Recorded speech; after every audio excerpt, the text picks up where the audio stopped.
Alam mo ba, minsan hindi naman talaga kulang ang blessings natin. Masyado lang tayong nakatingin sa mga bagay na wala tayo.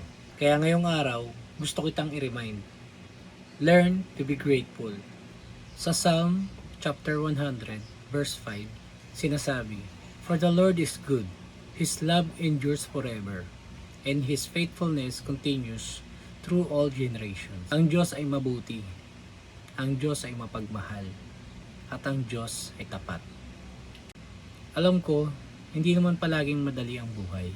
May problema sa trabaho, may challenges sa negosyo, may bills, may family problems, may prayers na matagal nating hinihintay ang sagot.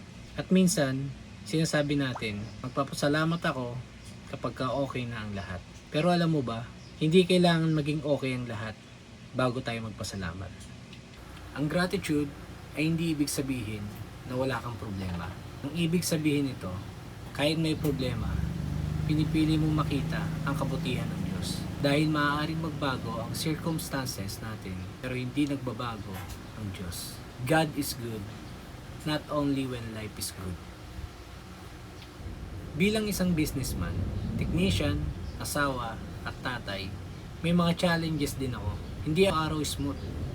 Pero natutunan ko, kapag binago mo ang focus mo for what you lack to what God has already given, nagbabago rin ang puso mo.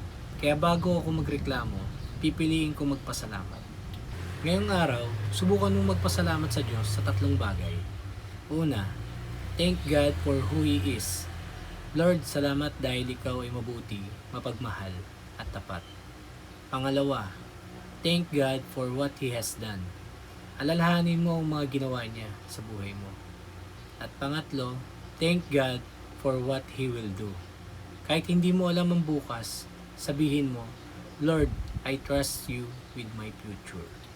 Kung may pinagdadaanan ka ngayon, tandaan mo ito. Hindi kailangan maging perfect ang buhay para magkaroon tayo ng grateful heart. May buhay ka, may bagong araw ka, may mga taong nagmamahal sa'yo, at higit sa lahat, kasama mo ang Diyos. So today, be grateful.